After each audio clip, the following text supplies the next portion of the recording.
বাগেরহাটের যুবক আকাশ মণ্ডল তার পরিচয় গোপন করে ইরফান নামে কেন জাহাজে চাকরি নিলেন তা নিয়ে প্রশ্ন উঠেছে। এ ঘটনায় কার্গো জাহাজ এমভি আল বাখেরার মালিকও চিন্তিত। গ্রেপ্তারের পর আইনশৃঙ্খলা রক্ষাকারী বাহিনীর কাছে ইরফান অভিযোগ করেছেন তাকে বেতন এবং অন্যান্য সুযোগ সুবিধা থেকে বঞ্চিত করা হয়েছিল। তবে এসব অভিযোগ বানোয়াট বলে দাবি করেছেন জাহাজের মালিক। চাঁদপুরের মেঘনায় সংঘটিত ৭ খুনের মামলার আসামি আকাশ মণ্ডল ওরফে ইরফানকে রিমান্ডে নিয়ে জিজ্ঞাসাবাদ শুরু করেছে পুলিশ। তাকে চাঁদপুর সদর মডেল থানার হাজতখানায় রাখা হয়েছে এবং নেওয়া হয়েছে নিশ্ছিদ্র নিরাপত্তার আওতায়। মামলার তদন্ত কর্মকর্তা নৌপুলিশের কালাম খান তাকে জিজ্ঞাসাবাদ করেছেন।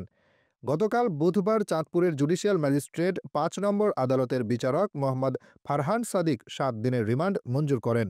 এর আগে মঙ্গলবার মধ্যরাতে র্যাব-১১ এর একটি বিশেষ দল চট্টগ্রামের চিতলমারী থেকে আত্মগোপনে থাকা ইরফানকে গ্রেপ্তার করে। তার প্রকৃত নাম আকাশ মণ্ডল, পিতা জগদীশ মণ্ডল।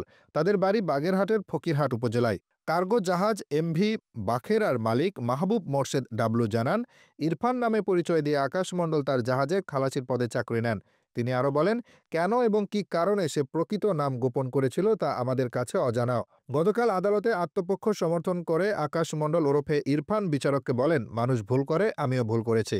সহকারী পাবলিক প্রসিকিউটর চৌধুরী ইয়াসিন ইকরাম জানান, ইরফান আদালতে স্বীকার করেছেন যে তিনি ৭ জনকে ধারালো অস্ত্র দিয়ে হত্যা করেছেন।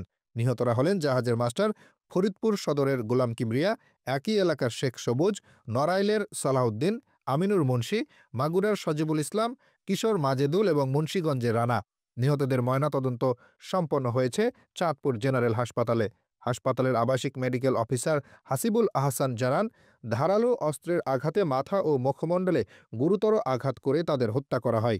ঘটনার পরপরই জাহাজের মালিক অজ্ঞাত ব্যক্তিদের আসামি করে মামলা করেন।